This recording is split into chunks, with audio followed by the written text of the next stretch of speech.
Welcome back, everyone. Thanks for keeping it with us here on Evening Plus. Well, today is National Baklava Day. It's an incredible Greek dessert. If you've never had it before, you don't know what, everything that's in it, we're going to tell you all about it right now. I'm joined here in studio by Kaylin Williams with the Great Greek Mediterranean Grill. That's a local Greek spot right here in our neck of the woods. Kaylin, thanks so much for being here. Yeah. You have this beautiful spread that you guys brought Yes. with lots of different treats that you guys offer at the Great Greek. But baklava specifically is this, I love it. My godmother's been making it for years, but it's not an easy thing to make.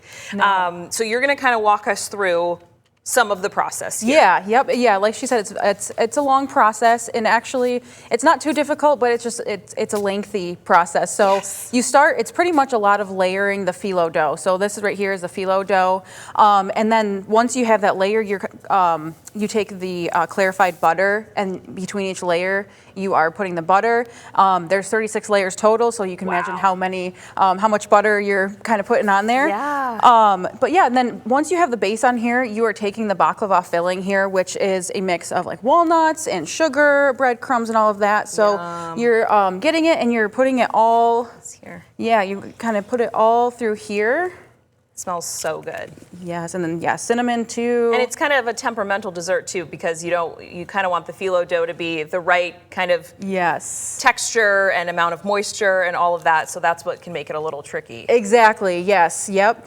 So yeah, once you have a good layer on here, what you do next is you're pulling these over and you're folding it in.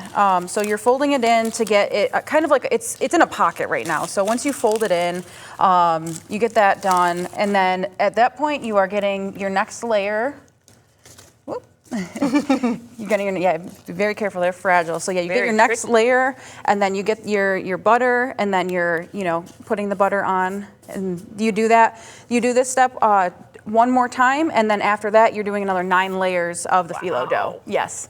Yep, and then once it's done, you bake it at 350 degrees for about 2 to 2.5 hours. Oh my goodness! Yes. I did not know. I knew it was tricky, and if only my godmother was watching, I knew it was a lot of work, but I didn't realize so many layers and the butter and everything. You're just doing it over, and then so long to cook too. Yes. And you realize it though when you bite into it, because there are just so many teeny tiny little layers of the phyllo dough with the mixture that we saw, which is awesome. And you can see here, this is one that we serve in the restaurant. You can kind of see the layers. So yeah, like she said, you get that the crunch, you get the sweetness of the baklava syrup. Here's the baklava syrup that actually goes on before you put it in the oven. You kind of square it up and then do it that way. Yep. As far as if anyone's trying to do this at home, from the experience that you've had years of working on this and perfecting it, I'm sure, is there some trial and error to be expected with making this for the first time, would you say? Oh yeah, absolutely. I mean, as you can see here, the phyllo dough is very thin, so you have to be careful with that.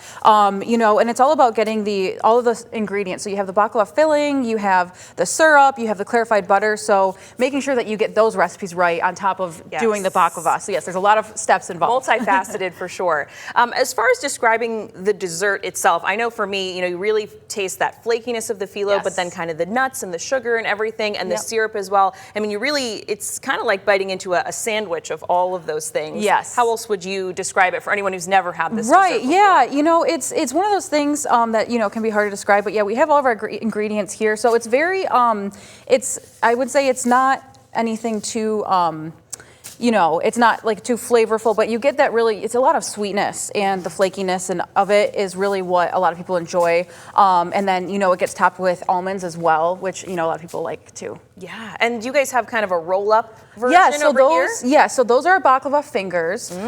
So yeah, essentially the same recipe, except they're rolled up instead. Is that even trickier to have it in a rolled up version? Yes, I mean, as you can see with the phyllo dough, it's a little trickier, but yeah, those are very delicious as well. And we did kind of a quick version here, but obviously it ends up with all of those layers still being pretty thin, which is pretty remarkable. Exactly, yes, yep. And you guys do much more than just baklava. Tell us maybe a little bit about some of these other items that we have here. Yep, so we have a full menu. We are a fast casual restaurant that's a little bit elevated. We do make everything fresh in house. So we have our gyro here. Other desserts, we have rice pudding. We also have baklava ice cream, which you can use to celebrate for baklava day. That's more your speed. Yes, exactly. And then we have our feta fries there, which is basically feta, mozzarella, herbs, and garlic all melted on top of there. Goodness. And then we have our rice bowl here. here, that's, basically like a salad, and then it's got, the rice in it. And then over here we have our Greek salad with our chicken skewer. We have a lot of other proteins as well that you can put on there. So yeah. Awesome. Okay, before we let you go, where can folks find you? I know you're in Byron Center, yes. correct? Yep. So we are in Byron Center. It's on Byron Center Avenue. It's just south of Grand Rapids. We also have 7 locations total. Right. Currently, we are planning to open 25, but the other ones are in Metro Detroit area. But we are planning to expand in this area as well. We also have a food truck. We offer catering that we do delivery for. So yeah, we kind of do it all. Awesome. Well, thanks so much for coming in, walking us through this very complex process. Be patient with yourself if you're going to give this a go for the holiday times. But Kaylin, thanks so much for coming in. Of course. Smells delicious and so impressive to learn about the process. Absolutely. We're going to take a quick break. When we come back, we'll have one more last check on weather with Blake before we let you go.